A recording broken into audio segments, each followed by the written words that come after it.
ग्रामायण ग्रामायण घेऊ श्वास हा नवा. ग्रामायण ग्रामायण घेऊ ध्यास हा नवा. ग्रामायण ग्रामायण. आपण उद्यम गाथा 14 च्या निमित्ताने भेटतो आहे माननीय संजय लक्ष्मण पाठक यांना. नमस्कार संजय सर. नमस्कार. आपलं उद्योग क्षेत्रातील कार्य खूप अफाट आहे. मला असं वाटतं की हे बाळकडू तुम्हाला घरूनच मिळालं असावं. संजय सरांनी BSc आपल्या नागपूर विद्यापीठातून केले. त्यानंतर 12 वर्षे वेगवेगळ्या फार्मास्युटिकल कंपन्यांमध्ये क्वालिटी कंट्रोल केमिस्ट म्हणून नोकरी केली. त्यात 1979 साली मुंबईच्या हॅफकिन्स इन्स्टिट्यूट मध्ये ड्रग टेस्टिंगचा 6 महिन्याचा अनुभव मिळाला. आता ते महाराष्ट्राचे मान्यताप्राप्त केमिस्ट आहे. 1995 सालापासून संजय सर त्यांच्या आजोबांच्या काळापासून सुरू असलेल्या पाठक आयुर्वेदिक फार्मसी गोंदिया इथे काम पाहू लागले. संजय सरांना 2000 मध्ये उद्योगश्री व 2005 मध्ये विदर्भ उद्योजक हे पुरस्कार सुद्धा मिळाले आहेत. त्यानंतर 2008 मध्ये सरांनी नागपूरला स्वतःचे अजून एक औषधी युक्त गोळ्या बनवण्याचे केंद्र उभारले. आता तर सर प्रोप्रायटरी व ग्रंथोक्त आयुर्वेदिक औषध द्रव्य, तेल व गोळ्यांच्या स्वरूपात तयार करतात. आता त्यांच्याकडे जवळपास 70 प्रकारची औषधी उपलब्ध आहेत व संपूर्ण महाराष्ट्रात पुरवल्या जाते. तर मी आता माननीय संजय सरांना विनंती करते की त्यांनी उद्यम जगतातील भरीव कामगिरीबद्दल आपले मनोगत व्यक्त करावे. संजय सर. नमस्कार. मी या उद्योग क्षेत्रामध्ये आयुर्वेदिक उद्योग क्षेत्रामध्ये येण्याचं मुख्य कारण असं की गेल्या 3 पिढ्यांपासून आमच्याकडे आयुर्वेदिक औषधी निर्मितीचं कार्य सुरू होतं.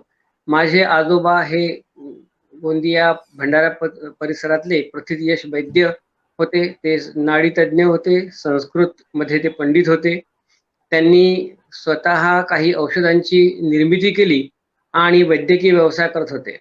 त्यांना एक चिरंजीव म्हणजे माझे वडील लक्ष्मण गोविंद पाठक यांनी त्यांना भरीव साथ दिली आणि गोंदियामध्ये आयुर्वेदिक औषधीचं वितरण क्षेत्रामध्ये GB पाठक अँड सन्स ह्या नावाने आम्ही कार्य सुरू केलं. आणि तेव्हा ज्या ज्या नवीन आयुर्वेदिक औषधी उत्पादनामध्ये ज्या कंपन्या येत होत्या त्या कंपन्यांचं आमच्याकडे वितरण पण होतं. हे असं होत असताना माझं शिक्षण वगैरे सुरू झालं आणि मला लहानपणापासूनच या औषधी निर्मितीकडे ओढा निर्माण झाला. तेव्हा मी असा विचार केला की पुढच्या काळामध्ये विज्ञान क्षेत्रामध्ये आपल्याला शिक्षण घ्यायचं आहे. म्हणून मी BSc कडे वळलो आणि BSc बायोलॉजी या विषयामध्ये मी 1978 मध्ये पदवी घेतली. त्या काळामध्ये MSc ही पदवी घेणं काही सोपं नव्हतं, कारण फार कमीच इन्स्टिट्यूशन मध्ये MScचा अभ्यासक्रम होता. तेव्हा वडिलांच्याच उद्योगामध्ये आपण हातभार लावावा या दृष्टीने विचार केला. पण दुर्दैवाने 78 मध्येच माझ्या वडिलांचं आकस्मिक निधन झालं आणि त्यानंतर मी असा विचार केला की आता आपल्याला पाठीराखा किंवा अनुभव असणारी व्यक्ती ही नसल्यामुळे माझे मोठे बंधू होते, परंतु त्यांनी पण असं विचार केला की बा तुम्ही आता नवीन क्षेत्रामध्ये यायचं आहे तर बाहेर जाऊन अनुभव घ्या, विविध क्षेत्रामधला अनुभव घ्या आणि आपला हा व्यवसाय आहेच, हा आपल्याला केव्हाही सुरू करता येतो. पण जर का तुम्ही बाहेर गेला नाही, नोकरी केली नाही किंवा अनुभव घेतला नाही औषधी निर्मितीचा किंवा वितरणाचा, तर आपल्याला ते ज्ञान मिळणार नाही. तेव्हा ज्याला आपण एक पॉज म्हणतो, बिग पॉज, हा जवळजवळ 12 ते 13 वर्षाचा बिग पॉज मी घेतला आणि ठरवलं की बा फार्मास्युटिकल क्षेत्रामध्ये आपण काम करावं. तेव्हा मी विविध क्षेत्रामध्ये क्वालिटी कंट्रोल केमिस्ट या पदावर मी काम करून आधुनिक पद्धतीने औषधं निर्माण करतात त्याचं पण ज्ञान संपादन केलं. पण माझ्यासमोर लक्ष होतं की आयुर्वेदिक औषधी निर्माणच करायचं. आम्हाला आयुर्वेदिक औषधी निर्मितीचा परवाना मिळालेला होता जागेची कमतरता वगैरे होती, परंतु ती जागेची कमतरता दूर करून जुनं बांधकाम वगैरे पाडून आम्ही तिथे आमच्याकडे जे आयुर्वेदिक ग्रंथोक्त आसवरिष्ट पद्धतीने जी औषधं तयार होतात ते आणि बाह्योपचारी तेल हे 2 विभाग होते. त्या विभागामध्येच आम्ही ती आमची औषधं निर्माण करायचा पहिला प्रयत्न केला. आणि वितरणाकरता मग त्या काळामध्ये काही मेडिकल रिप्रेझेंटेटिव्ह वगैरे ठेवण्याची काही क्षमता नव्हती. तर आम्हीच स्वतः हातामध्ये बॅग घेऊन आणि आयुर्वेदिक वैद्य जिथे जिथे आहेत, विशेषतः प्रथितची वैद्य आहेत, तर त्या वैद्यांना भेटून आमच्या औषधाची माहिती देऊन त्यांची प्रिस्क्रिप्शन्स काढायला सुरुवात केली. आणि मला विशेषतः खानदेश या भागामध्ये जळगाव, धुळे, नंदुरबार, नाशिक या बेल्टमध्ये मला छान प्रतिसाद मिळाला. कारण आपल्या विदर्भापेक्षा त्या भागामध्ये जाणते वैद्य किंवा वैद्य परंपरामधून शिक्षण झालेले वैद्य असे होते आणि त्यामुळे मला तिथे लवकर प्रतिसाद मिळाला. नंतर पुढे जसं जसं आमचा व्यवसाय वाढत गेला तसं तसं गोंदियाला मग आम्ही आमचं मॅन्युफॅक्चरिंग युनिट हे GMP म्हणजे गुड मॅन्युफॅक्चरिंग प्रॅक्टिसेस हा एक कायदा गव्हर्नमेंटने आणला आणि त्याप्रमाणे आपली औषध निर्मिती जी जागा आहे ती त्या पद्धतीनेच असावी म्हणून आम्ही बांधकाम वगैरे सुरू केलं आणि व्यवसायाच्या निर्मिती ज्याला म्हणतो कॅपॅसिटी म्हणतो आपण, क्षमता, त्या क्षमतेमध्ये वाढ केली. त्या क्षमतेमध्ये वाढ झाल्याबरोबर मला पुन्हा मार्केटिंगमध्ये चांगली मागणी यायला लागली आणि मग आम्ही पश्चिम महाराष्ट्र, नंतर विदर्भ पूर्ण, नंतर मराठवाडा या क्षेत्रामध्ये मेडिकल रिप्रेझेंटेटिव्ह ठेवून आम्ही आमचं कार्य सुरू केलं. नंतरच्या त्याच्यामध्ये आम्ही कोल्हापुरापर्यंत आमचे प्रतिनिधी पाठवले आणि आज आमच्याकडे तब्बल 68 वितरक आहेत की जे संपूर्ण महाराष्ट्रामध्ये आमच्या औषधांचं वितरण करतात. आणि आज अनेक डॉक्टर्स आहेत की जे 1995 पासून मला सहकार्य करत आहेत आणि सहयोग देत आहेत. थोडं या अनुषंगाने की जसं आयुर्वेदाला एक परंपरा आपल्याकडे आहे आणि तुमच्याकडेही ही कौटुंबिक परंपरा आयुर्वेदाची आहे. हाफकिन सारख्या संस्थेमध्ये जे तुम्ही काम केलं, साधारणपणे ज्या काळामध्ये तुम्ही या आयुर्वेदाकडे वळला म्हणता तो काळ असा होता की एक गलेलठ्ठ पगाराची नोकरी करावी आणि सुरक्षित आयुष्य जगावं. बरोबर. त्या काळामध्ये तुम्ही हा धाडसी निर्णय घेतला असं मला वाटतं. येस. आणि मी तुम्हाला आता तुम्ही नेमका प्रश्न विचारला आहे त्याचं माझं जो उत्तर असं आहे की हाफकिन मध्ये मी ट्रेनिंग घेत असताना मला हाफकिन मधल्याच काही व्यक्तींनी त्यावेळेला मला ऑफर दिली होती मल्टीनॅशनल कंपन्यांमध्ये. आणि तो पगाराचा जेव्हा मी आकडा, कारण मी जेव्हा विदर्भ फार्मास्युटिकल्स या कंपनीमध्ये काम करत होतो तेव्हा मला 268 रुपये पगार होता आणि त्यांनी मला 1380 रुपयाची ऑफर दिलेली होती. आणि पहिलीच ऑफर आणि ती मल्टीनॅशनल कंपनी मधली होती.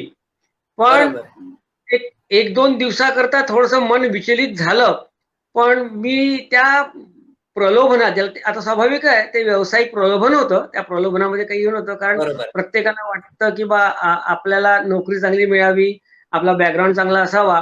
पण मी त्या प्रलोभनाला बळी पडलो नाही. याचं कारणच असं की माझ्या मनामध्ये ह्या व्यवसायाचे बीज इतके खोलवर रुतले होते की त्याला आपण आयुष्यामध्ये कधीतरी हवा पाणी देऊन त्या बीजाचं रूपांतर आपण रोपट्यामध्ये करू एवढा आत्मविश्वास माझ्यामध्ये होता.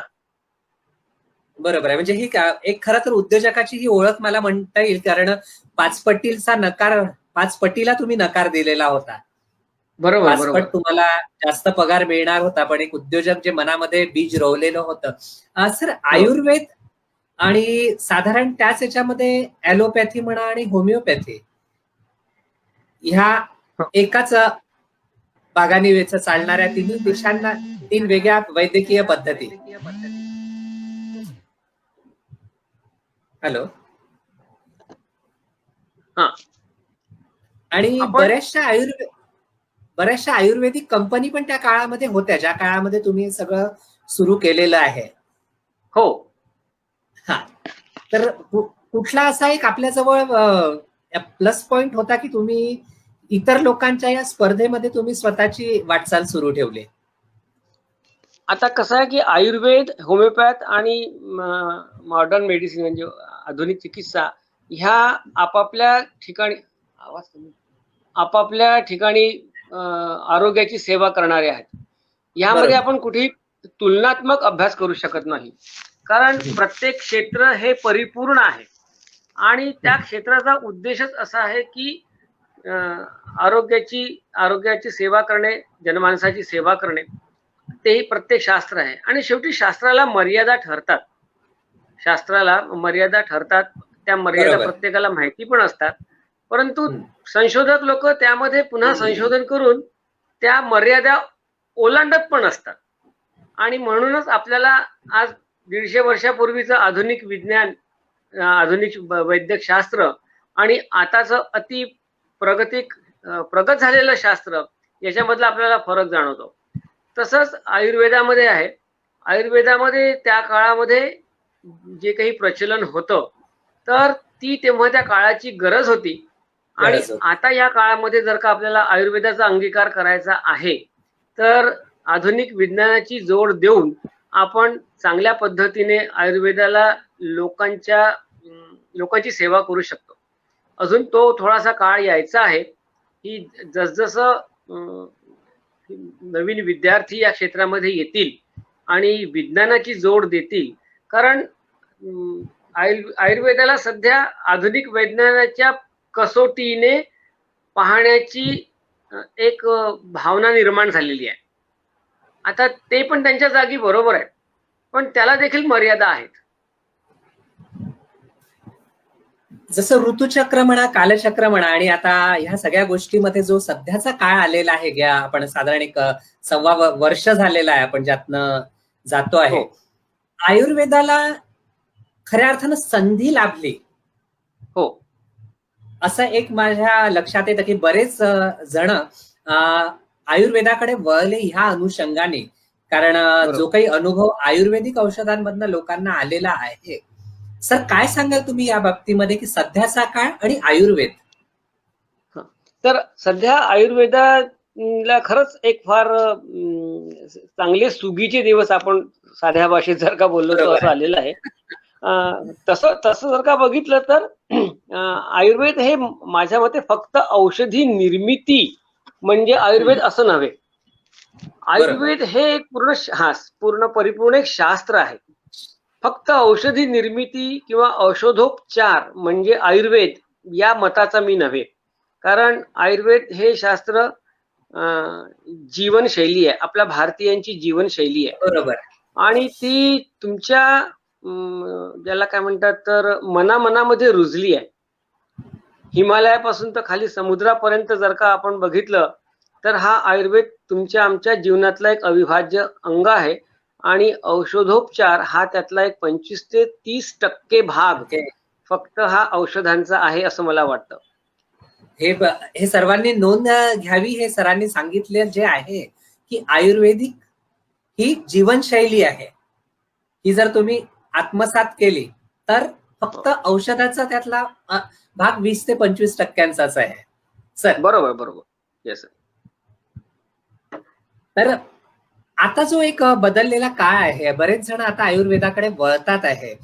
ही जी संधी, ह्याला उद्योजकांनी कुठल्या दृष्टिकोनाने पाहावं? एक उद्योजक म्हणून मी तुम्हाला विचारतो, किंवा आणखी जे नव उद्योजक आहे ज्यांना या क्षेत्रामध्ये यायचं आहे, तर या संधीचा फायदा कसा आपण घेऊ शकतो? हा फार चांगला प्रश्न विचारला. आणि मला सुद्धा या क्षेत्रामध्ये येणाऱ्या तरुण उद्योजकांना हे असं सांगावंसं वाटतं की पूर्वीच्या काळी आयुर्वेद निर्मिती करणारे हे आयुर्वेद न जाणणारे बरेच लोक होते आणि अजूनही आहेत.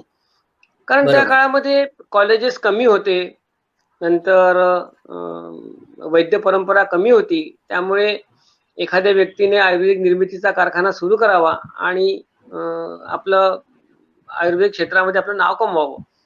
परंतु आता आयुर्वेद क्षेत्रामध्ये लघु उद्योजक ही संकल्पना राहू शकते, ठरू शकते.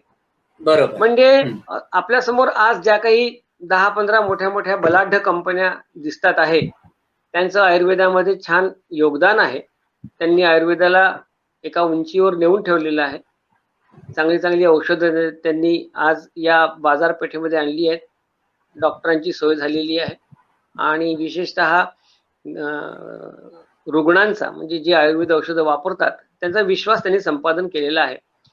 पण एक लहान उद्योजक आपण काही करू शकत नाही या भावनेतून न राहता जर का त्यांच्याकडे या क्षेत्रामध्ये येऊन कार्य करण्याची इच्छा असेल तर अनेक आव्हानं आहेत. ती आव्हानं सहज पेलून आपण या क्षेत्रामध्ये यावं. विशेषतः टेक्नॉलॉजीने आता खूप मोठी साथ दिलेली आहे. पूर्वीच्या काळात दिवस राहिलेले नाहीत. टेक्नॉलॉजी खूप छान आलेली आहे आणि ती टेक्नॉलॉजी म्हणजे जी टेक्नॉलॉजी आज आपण आधुनिक विज्ञानामध्ये म्हणजे ॲलोपॅथी फार्मास्युटिकल्स मध्ये वापरतो त्याच टेक्नॉलॉजीचा उपयोग करून आपण आयुर्वेदिक औषधांची निर्मिती करू शकतो. हे आता बऱ्याच लोकांनी सिद्ध केलं आहे आणि करतात आहे. ती काळाची गरज पण आहे. काय फरक जाणवतोय सर मधला जो एक काळ औषध क्षेत्रामध्ये जो आपण घालवलेला आहे, जेव्हा तुम्ही नोकरी करायचे आणि एक आता उद्योजक म्हणून, तर दोन याच्यातली कुठे तुम्ही दोन याच्या जर आम्हाला स्पष्टीकरण देऊ शकलात की नोकरीत घालवलेला काळ आणि एक उद्योजक म्हणून तुमचा काळ? हा प्रश्नच नाही. उद्योजक केलेला काळ तर हा एक सुवर्ण काळच आहे. प्रश्नच आहे. नोकरी करत असताना आपल्याला उद्योजक व्हायचं आहे या भावनेने मी नोकरी केली एक. पण नोकरी करत असताना मी तेवढाच प्रामाणिक होतो जेवढा आज मी माझ्या उद्योगाच्या बाबतीमध्ये प्रामाणिक आहे. आणि तिथे मी जे काही शिकलो 12 वर्षामध्ये 13 वर्षांमध्ये त्याचा प्रत्येक दिवसाचा अनुभव मी माझ्या उद्योजकीय आयुष्यामध्ये उपयोगात आणला. कारण शेवटी तुम्हाला कष्ट, प्रामाणिकपणा, अकाउंटेबिलिटी, व्यवस्थापन, कारण नोकरी असो की उद्योजकता असो तुम्ही कुठेतरी जर का सफल होत असाल तर तुम्ही कुठल्याही क्षेत्रामध्ये जा तुम्ही सफल होता. हे बेसिक प्रिन्सिपल्स आहेत. त्या गोष्टी सचोटी पाहिजे, नंतर मेहनत करण्याची वृत्ती पाहिजे, नंतर तुमचं व्यवस्थापन चांगलं पाहिजे, तुमचे रिलेशन्स चांगले पाहिजे, सामाजिक बांधिलकी पाहिजे. ह्या काही छोट्या मोठ्या आपल्या व्यवसायाला लागणारे जे गुण आहेत ते आज आपण बघतो की नोकरीमध्ये पण उच्च पदावर जाणारा माणूस काही नुसता तो सिनियर आहे म्हणून उच्च पदावर जात नाही. बरोबर. हा त्याला पण त्या उच्च पदावर जाण्याकरता ज्या काही कसोटी असतात तशाच कसोटी उद्योजकामध्ये असतात, त्या आवश्यक असतात. साधारणपणे असं असतं की नवीन सळसळतं रक्त असतं आणि सगळ्या गोष्टी खूप लवकर मिळाव्या. सुरुवातीला तुम्ही 0, 1, 2, 3 असं, आता 10, 20, 30 अशा म्हणजे असा पाढा उद्योजकांनी पाठ केलेला असं बरेचदा आपल्याला जाणवतं. जे तुम्ही म्हणालात की 10 ते 12 वर्षाचा अनुभव आणि प्रत्यक्षरित्या त्या क्षेत्रातलं शिक्षण म्हणा किंवा जो काही अभ्यास होता त्या अभ्यासाच्या अनुषंगाने आपण उद्योगाकडे वळलो. तर हे उद्योजकांना एक खऱ्या अर्थानं खूप छान इथे सरांनी सांगितलंय बघा की आधी शिकायचं आणि मग करायचं आणि जेही करताय ते प्रामाणिकपणे दोन्ही गोष्टी करायची. नोकरी करत असताना नोकरी सरांनी तितक्याच प्रामाणिकपणे मन लावून केली जेवढा आज उद्योगही करतात आहे. सर पुन्हा एकदा आयुर्वेद आणि उद्योग याच्याचकडे येतो मी की मार्केट तयार करताना साधारण एक बाजारपेठ जेव्हा तयार करावी लागते तेव्हा आपलं प्रॉडक्ट किंवा आपलं उत्पादन जे आपण म्हणतो आणि बाजारपेठ याची सांगड घालताना उद्योजकांनी काय लक्षात घ्यावं? आता कसं आहे, या औषध क्षेत्रामध्ये 2 पद्धती आहेत. एक पद्धत अशी आहे की जी आपण इथिकल मार्केटिंग म्हणतो. इथिकल मार्केटिंगचा अर्थ असा की औषधं लिहिणारे जे वैद्य, डॉक्टर, हकीम आहेत त्यांच्याकडे तुम्ही तुमच्या औषधांचा परिचय द्यायचा आणि त्यांनी ती औषधं रुग्णाला लिहून द्यायची. तो रुग्ण शेजारच्या औषधी दुकानामध्ये जाऊन तो ते औषधं प्रिस्क्रिप्शन घेईल आणि त्याचा उपयोग करेल. ही एक इथिकल मार्केटिंग आहे की जी मला वाटते की ही असावी आणि असली पाहिजे. दुसरं मार्केटिंग काय, त्याला OTC म्हणतात, over the counter. Over the counter OTC market म्हणजे ह्या मार्केटमध्ये ग्राहक स्वतःला त्या औषधाच्या बाबतीमध्ये माहिती करून त्या दुकानदाराला ते औषध मागणी करतो आणि त्याचा उपयोग करतो. अच्छा.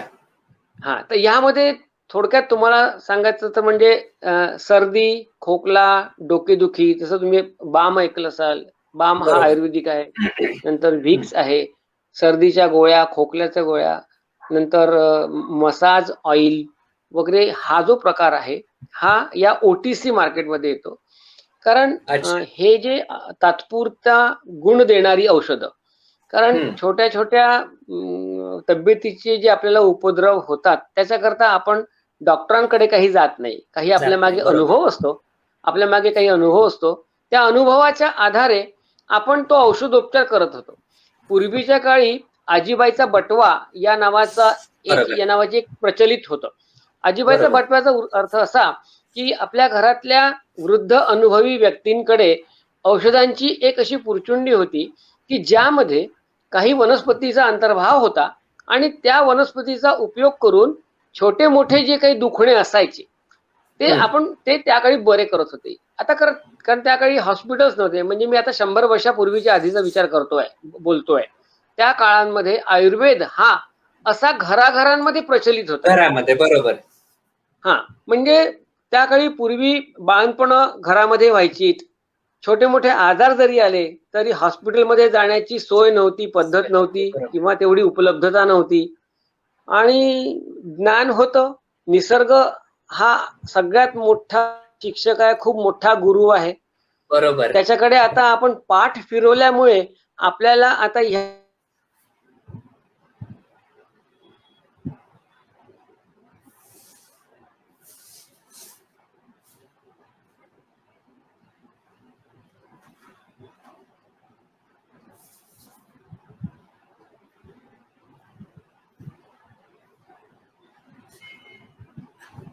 नेटवर्क प्रॉब्लेम दिसतोय. पण संजय सर जी आपल्याला माहिती सांगतात आहे ती खऱ्या अर्थानं फारच उद्योजकांनी ऐकण्यासारख्या गोष्टी त्यांनी सांगितलं की मार्केटिंगची सोपी अगदी पद्धत बघा. OTC सांगितलं आणि त्यांनी अजून मार्केटिंगची जी पद्धत सांगितली. या म्हणजे जमिनीपासून ज्या व्यक्तीला अनुभव आहे तो व्यक्तीच हे सांगू शकतो की कशा पद्धतीने आपलं जे उत्पादन आहे त्याला बाजारामध्ये विकताना कोणत्या सचोटीवरती आपण ते विकू शकतो. आणि असं आहे की बरेचदा असं म्हणतात की बोलणाऱ्याचं गवत विकलं जातं पण न बोलणाऱ्याचं सोनंही कोणी घेत नाही. आपल्या उत्पादनाची योग्य अशी माहिती किंवा जेही आपलं उत्पादन आहे ते तितकं सरस आहे की हे या पर्टिक्युलरली एखाद्या रोगावर म्हणा किंवा एखाद्या आजारावरती कामी पडणार आहे हे माहीत असताना संजय सरांसारखी व्यक्ती जेव्हा आपल्याला ह्या 2 मार्केटिंगच्या पद्धती सांगून जाते आहे तर उद्योजकांनी ही गोष्ट खऱ्या अर्थाने लक्षात घेण्याजोगी आहे. आणि लवकरच सर आपल्यासोबत जॉईन होतात आहे. हा, बहुतेक नेटवर्कचा प्रॉब्लेम दिसतोय सर. बरोबर.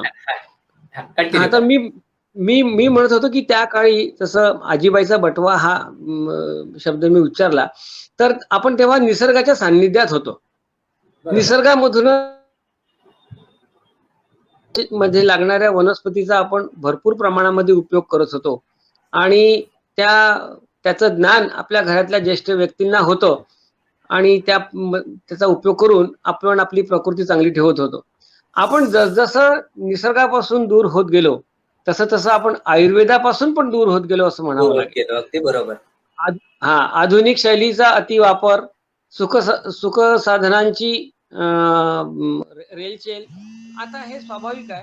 ही काळाची गरज आहे आणि त्याला आपण नाकारू शकत नाही. कारण जसजशी क्रांती होणार तसतसा हा बदल होत राहणार आहे. अशाही अवस्थेमध्ये आपण आयुर्वेदाच्या शैलीमध्ये कसं राहू शकतो ह्याचं ज्ञान आयुर्वेद आपल्याला देत आहे. परिस्थितीशी एकरूप होऊन आपल्याला आयुर्वेदाच्या तत्वाप्रमाणे जगता येतं. 100% आपण नाही जगू शकत, पण जरी आपण जगण्याचा प्रयत्न केला तर आपली प्रकृती ही चांगली राहील. आणि आज जे आपल्या समोर विविध आजारांचे प्रकार दिसतात आहेत त्यापासून आपला बचाव होऊ शकेल हे मला आवर्जून सांगावं असं वाटतं. यामध्ये आपली दिनचर्या, ऋतुचर्या आणि आपलं दैनंदिन जीवनामध्ये आपलं आहार आणि विहार ह्याचा जर का आपण अंतर्भाव केला, सोबत आपल्याकडे योग आहे, व्यायाम आहे, त्याचा जर का आपण त्याला सपोर्ट केला किंवा आधार दिला तर बऱ्याच रोगांपासून आपण स्वतःला स्वस्थ ठेवू शकतो असं मला वाटतं. जे सरांनी सांगितलं बघा की जीवनशैली जर अंगीकारली तर औषधोपचार फक्त 25% घ्यावा लागणार आहे आणि विज्ञान तर प्रगती करतच राहणार सतत. सर, पण ह्या वैज्ञानिक प्रगतीला जेव्हा आयुर्वेदाची जोड आता दिल्या जाते आहे, मी पर्टिक्युलरली आत्ताच्या पिरियड बद्दल बोलतो आहे की एकीकडे सगळीकडे हा जो हाहाकार सुरू आहे, अनेक प्रगत राष्ट्र लसी तयार करत आहे आणि बऱ्याच जणांना त्यात यश मिळालेलं आहे. आयुर्वेदाने काय काय योगदान ह्या आत्ताच्या घडीमध्ये दिलेलं आहे हे मला म्हणजे तुमच्याकडनं ऐकायला आवडेल. येस, या काळामध्ये आयुर्वेदाने खूप मोठा सपोर्ट आपल्या लोकांना दिलेला आहे. विशेष म्हणजे सध्या आयुष मंत्रालय जे आपलं आहे, म्हणजे 1995 मध्ये जेव्हा अटल बिहारी वाजपेयी पंतप्रधान होते तेव्हा त्यांनी या आयुष मंत्रालयाची निर्मिती केली. 5 वर्षापर्यंत ते मंत्रालय एका मंत्रालयाच्या अधीनच होतं. त्यानंतर मग कालांतराने त्यांना दुसरे सरकार आले, त्यांनी या आयुष मंत्रालयाकडे विशेष असं लक्ष दिलं नाही तसं अपेक्षित होतं तसं. परंतु 1914 पासून पुन्हा या मंत्रालयाकडे लक्ष दिल्यामुळे आता खूप चांगल्या आशा आपल्या सगळ्यांच्या उंचावलेल्या आहेत, अपेक्षा वाढलेल्या आहेत आणि येत्या काळामध्ये हे मंत्रालय, आयुष मंत्रालय, कारण काय या सगळ्या गोष्टीला राजाश्रय हवा. बिना राजाश्रयाने आपण पुढे जाऊ शकत नाही किंवा लोकांपर्यंत पोहोचू शकत नाही. राजाश्रय मिळाला आणि आपल्या पंतप्रधानांनी जेव्हा टीव्हीवर येऊन आयुष काढा या विषयीचे 4 शब्द जेव्हा काढले तेव्हा लाखो करोडो लोकांचा विश्वास त्याच्यावर बसला. राजाश्रयाचा मूळ अभिप्रेत असलेला अर्थ मला असा आहे आणि त्याचे परिणाम आपण बघत आहोत. लोकांनी आयुष काढा किंवा तत्सम शरीराची प्रतिकारशक्ती वाढविणाऱ्या द्रव्यांचा उपयोग करून अनेक लोकांनी आपली प्रतिकारशक्ती वाढवून या कोरोनाच्या आजारापासून स्वतःला दूर ठेवलेला आहे. आणि जे उत्पादक अशा प्रकारचे औषधी निर्माण करत आहेत अनेक वर्षापासून, त्यांच्या औषधाला देखील प्रतिष्ठा प्राप्त झाली आहे. आणि भगवान धन्वंतरीच्या कृपेने मला हे सांगायला आनंद वाटेल की आम्ही अनेक वर्षांपासून 2 औषधी अशा तयार करतो आहोत की ज्यांना या कोरोनाच्या काळामध्ये चांगली मागणी वाढली वैद्य आणि डॉक्टरच्या मार्फत. आणि विशेषतः जो आमचा ग्राहक वर्ग तयार झाला होता त्यांनी देखील या उत्पादनांना चांगली मागणी केली आणि अभिमानाने ते सांगतात की या औषधांमुळे आमच्या शरीराची प्रतिकारशक्ती वाढली. कारण त्याचे परिणाम दिसतात. कुठल्याही आयुर्वेदिक औषधाला जर का आपण जेव्हा ते अपेक्षित आहे तेव्हा घेतलं तर त्याचे परिणाम त्या रुग्ण जो असतो किंवा ज्याला त्रास झालेला असतो त्याला ते दिसतात, त्याचा विश्वास बसतो आणि तो माउथ पब्लिसिटी ज्याला म्हणतात की तारीफ करणे, बरोबर, ती जेव्हा होते कुठल्याही बाबतीमध्ये तेव्हा त्या गोष्टीला प्रतिष्ठा मिळते. तुम्ही टीव्हीवर कितीही जाहिराती द्या, वर्तमानपत्रात जाहिराती द्या, पण जोपर्यंत एखादी व्यक्ती एखाद्या गोष्टीबद्दल जेव्हा दुसऱ्यांना सांगते तेव्हा ती विश्वास संपादन करते असं मला म्हणायचं. बरोबर आहे, बरोबर आहे.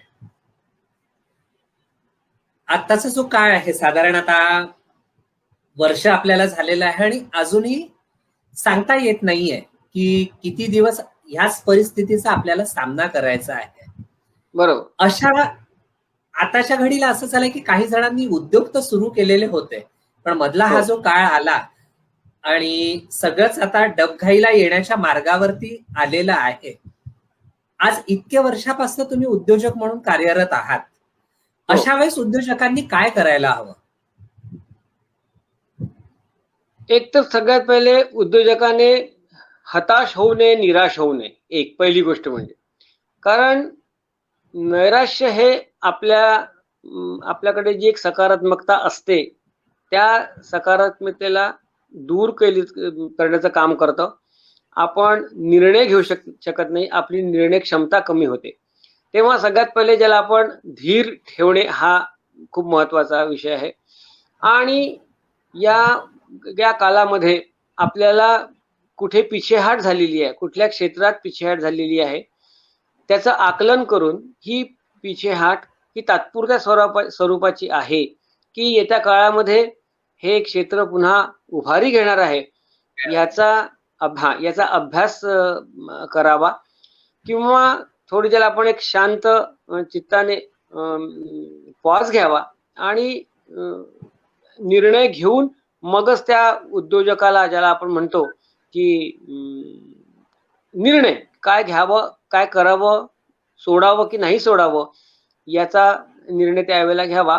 फक्त धीर ठेवणं महत्वाचं आहे.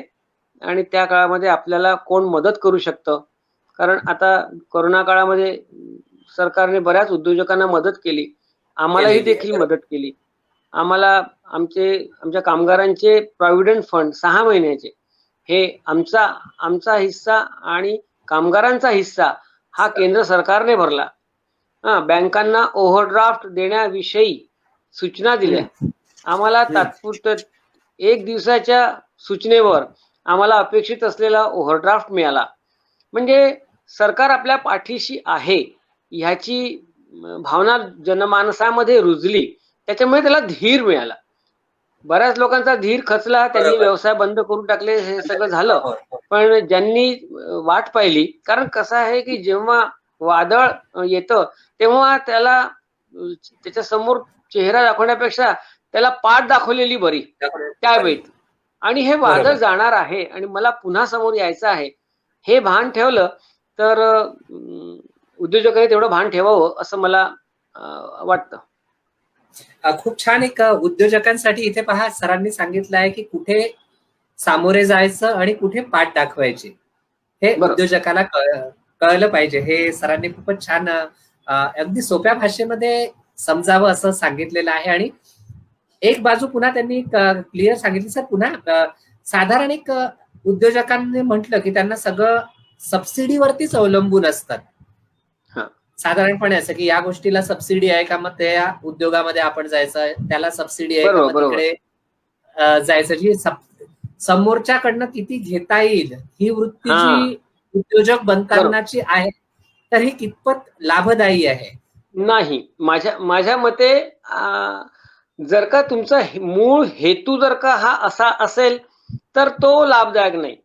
परंतु तुमचा मूळ हेतू शुद्ध आहे आणि ते करत असताना सबसिडी मिळाली काय आणि न मिळाली काय, मी माझा व्यवसाय करीन, सबसिडी ही सरकारने तुम्हाला उत्तेजनार्थ दिलेली आहे, तुम्हाला उत्तेजन मिळावं म्हणून दिलेली आहे.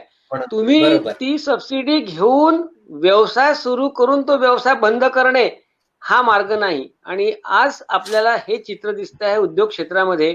ह्या कारणाकरता लोक उद्योग स्थापन करतात, ज्याला एक मराठीमध्ये साध्या भाषेमध्ये गाजराची पुंगी वाजली तर वाजली नाही तर खाल्ली, हा जो एक म्हणजे काय म्हणतात तर अशी म्हण आहे, प्रचलित आहे. तर हे तिथे लागू नाही पडत माझ्या मते. आणि कुठल्याही उद्योजकाने या पद्धतीने जर का उद्योजक केलं तर काही उद्योजक चालतात नाही असं नाही, पण हा उद्देश ठेवून करणारा उद्योग हा भविष्यामध्ये तग धरू शकणार नाही मला असं वाटतं. एक छान प्रश्न आपल्याला आलेला होता बघा, की आयुर्वेदिक औषधं एक्सपोर्ट होतात का? साधा म्हणजे हो. सहजरित्या? येस. नाही, सहजरित्या आयुर्वेदिक औषधं सहजरित्या होत नाही. कारण एक्सपोर्ट करताना आपल्याला त्यांच्या Norms. देशांमध्ये असलेले हा, जे नियम आहेत किंवा ज्या काही चाचण्यांची गरज आहे त्या पूर्ण करून आपल्याला आपली औषधं पाठवता येतात. पाठवता येतं. आजच्या घडीला युरोपमध्ये आपल्या औषधांना औषधा म्हणून मान्यता नाही, त्यांना खाद्यपदार्थ म्हणून मान्यता आहे. म्हणजे ती जीवनशैलीमध्ये त्यांना ती मेडिसिन हा, म्हणून नाही आहे. ती लोक मेडिसिन म्हणून डॉक्टर नाही. लिहितात, तिथली लोक वापरतात, पण अच्छा, त्यांनी अजून मान्यता दिलेली नाही, कारण त्यांचे निकष खूप कडक आहेत.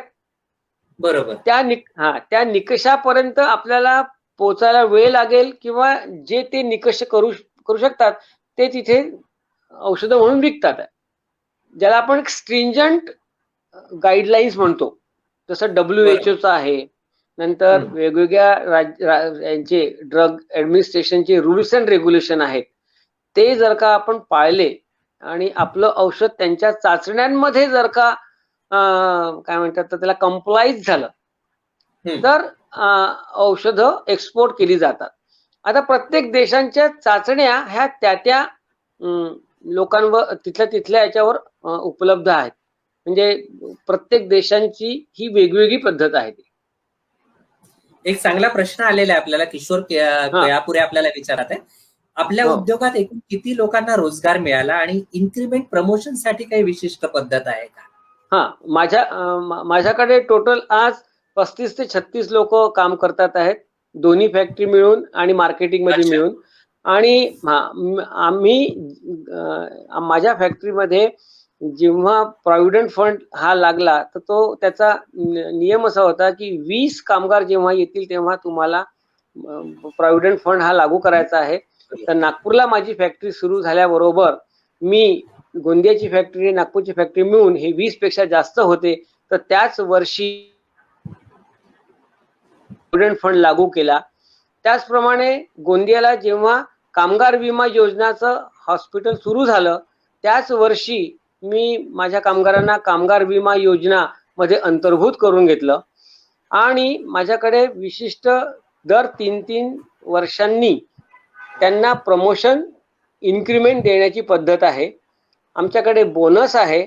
आणि गेल्या 3 वर्षापूर्वी मी कामगारांकरता ग्रॅच्युइटी ऍक्ट हा लागू केला असून आतापर्यंत 3 लोकांना मी ग्रॅच्युइटी पण दिलेली आहे. अरे वा, सगळे नॉर्म्स तुम्ही फॉलो करताय.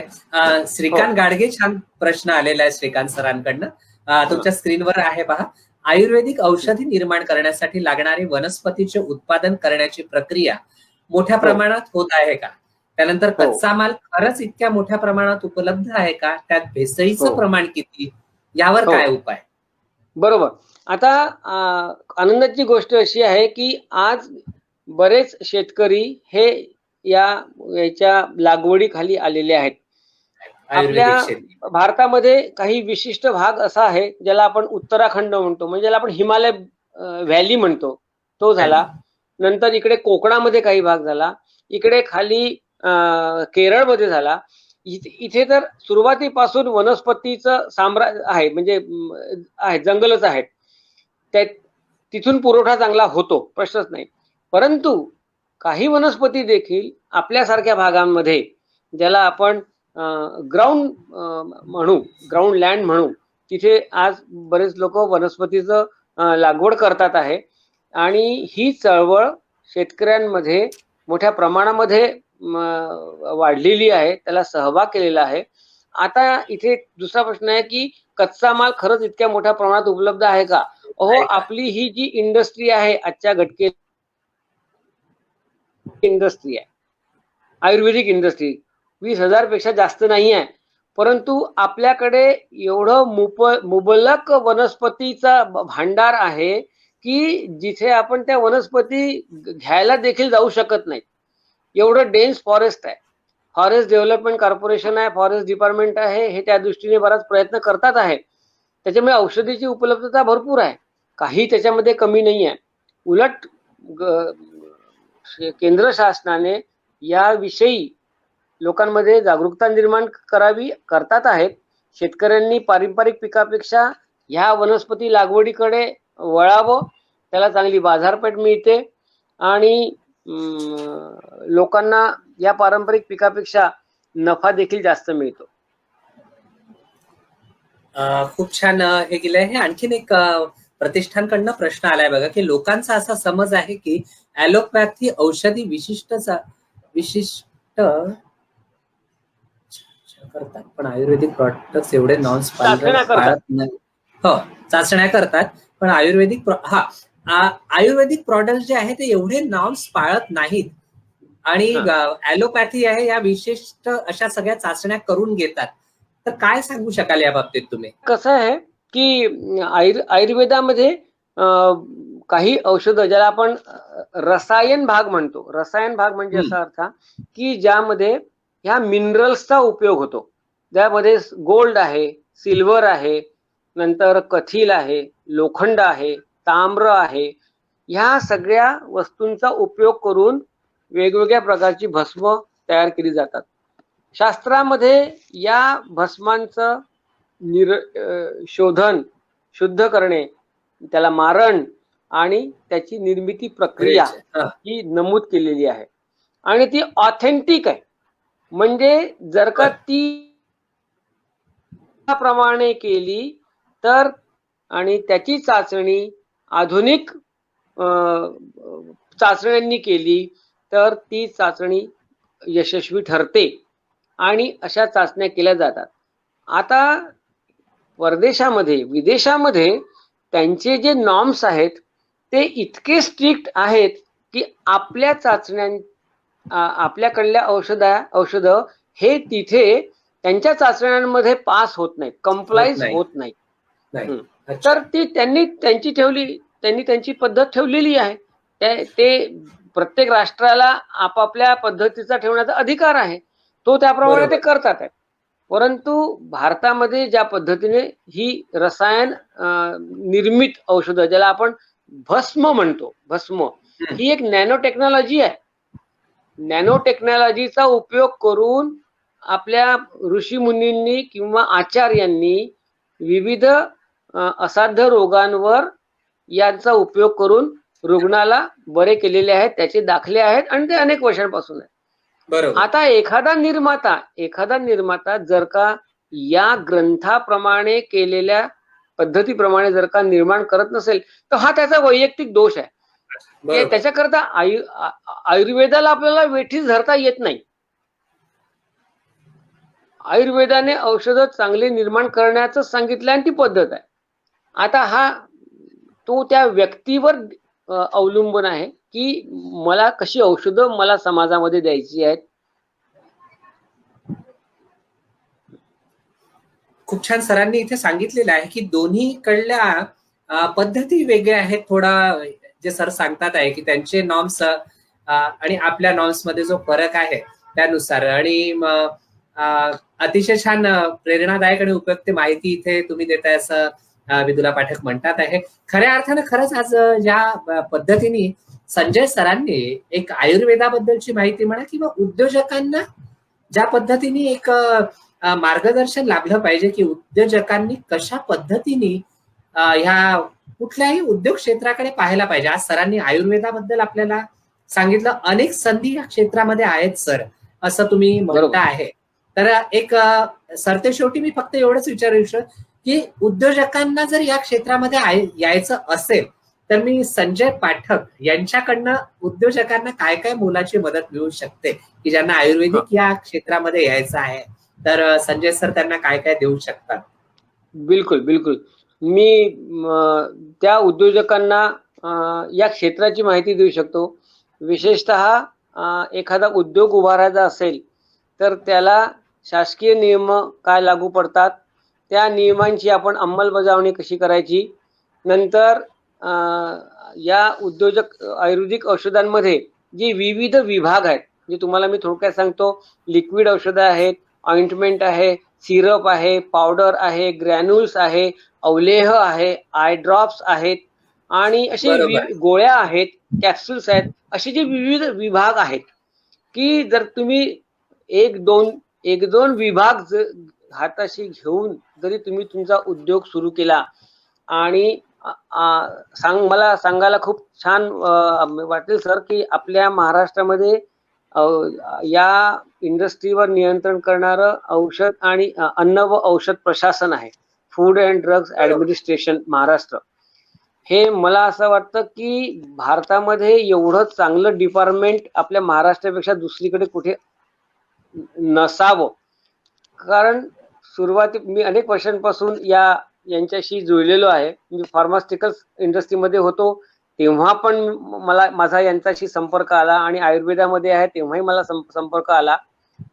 या डिपार्टमेंटमध्ये उच्च शिक्षित व्यक्ती यांनी नेहमी लघु उद्योजकांकडे अत्यंत चांगल्या भावनेने बघून नेहमी त्यांना मार्गदर्शन करून या उद्योगाला प्रोत्साहित केलाय.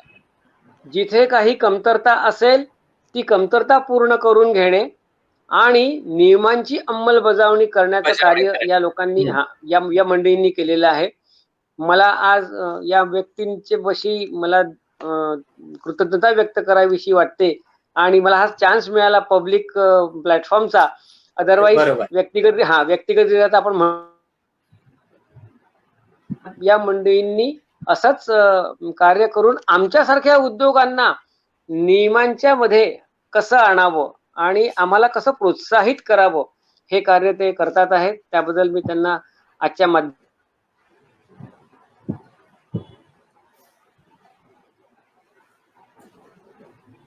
खूप छान सरांची म्हणजे माहिती इथे सर देतात आहे. आणि साधारणपणे पहा की नकारार्थीच बरेचदा बोलल्या जातं. कुठल्याही उद्योजक जेव्हा येतात किंवा काही गोष्टी सांगितल्या जातात तर नकारार्थीच.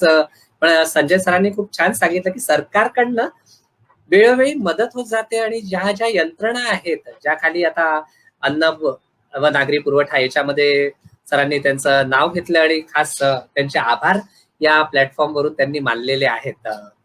पुन्हा माझ्यामध्ये थोडा नेटवर्कचा प्रॉब्लेम झालेला आहे. आपण शेवटाकडे आलेलो आहोत आणि संजय सर आपल्याला जॉईन झाले की काही क्षणातच संजय सरांना आपण इथे निरोप घेणार आहे. मी अनेक नव उद्योजकांना खूप छान मोलाचं मार्गदर्शनाचं सरांकडनं इथे लाभलेलं आहे. तसंच सरांनी स्वतःहून ज्यांनाही या क्षेत्रामध्ये यायचं असेल किंवा नवीन उद्योजक स्थापायचा असेल त्यासाठी लागणाऱ्या सगळ्या गोष्टींची मदत संजय सर करणार आहेत. आपण संजय सर जॉईन झाल्यानंतर त्यांच्याकडनं नंबर इथे मी त्यांचा शेअर तुम्हाला करणार आहे आणि मग आपण सरांचा इथे निरोप घेऊ. अतिशय छान अशी आजची ही मुलाखत म्हणण्यापेक्षा चर्चा चांगली रंगली आणि खूपच पॉझिटिव्हली सरांनी सगळ्या गोष्टी आपल्याला सांगितलेल्या आहे की ज्या पद्धतीने त्यांनी सांगितलं की उद्योजकांमधला महत्वाचा गुण कुठला असावा की कुठे सामना करायचा आणि कुठे पाठ करायचे हे उद्योजकाला कळलं पाहिजे. हे त्यांनी खूप छान इथे विशद केलेलं आहे. आणि उतार चढाव हे उद्योजकाच्या आयुष्यात येतच राहतात, त्यावर मात कशी करायची इतकं छान मार्गदर्शन सरांनी इथे आपल्याला केलेलं आहे. मी सरांचा नंबर इथे माझ्याकडे आहे, मी तुम्हाला तो इथे शेअर करतोय.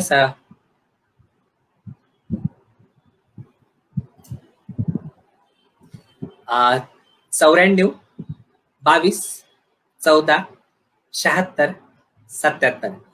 पुन्हा एकदा मी संजय सरांचा नंबर इथे तुम्हाला सांगतोय 9422 147677. संजय पाठक आणि गेल्या अनेक वर्षापासून आयुर्वेदाची 3 पिढ्यांची यांची सेवा आहे. आपण सर्वच जण इथे जाणतात. काही क्षणातच सर इथे सर जॉईन झालेले आहेत आणि नेटवर्कचा प्रॉब्लेम आला सर. होय होय होय राहणारच आहे, म्हणूनच थोडी ती एक भीती असतेच. आणि आपल्या सर्व जेही आपल्याला ऐकतात आहे त्यांनाही माहिती आहे. सर खूप छान तुम्ही अगदी पॉझिटिव्ह बाजू सगळ्या सांगितल्या. कारण साधारणपणे बरेचदा असं जातं की उद्योजक निगेटिव्हच खूप गोष्टी सांगतात की ही मदत मिळत नाही, शासनाकडनं असं असं होतं, पण तुम्ही सर्व पॉझिटिव्ह बाजू शासनाच्याही समोर आणलेल्या आहेत. पुन्हा एकदा मी ग्रामीण परिवारातर्फे आणि सर्व उद्योजकांतर्फे ज्यांनी आज तुम्हाला इथे ऐकलेलं आहे, आणि सर्व किशोर केळापुरे आपल्याला विचारतात आपले प्रॉडक्ट्स कोणत्या ब्रँडने उपलब्ध आहेत. हा, माझे पाठक आयुर्वेदिक फार्मसी हा माझा ब्रँड आहे आणि तो ब्रँड मी काय म्हणतात तर रजिस्टर्ड केलेला आहे. माझा लोगो देखील मी रजिस्टर्ड केलेला आहे, ज्याला आपण ट्रेडमार्क म्हणतो, तो मी घेतलेला आहे. माझं एक श्वास कासामृत नावाचं प्रॉडक्ट आहे, त्याला पण मी ट्रेडमार्क घेतलेला आहे.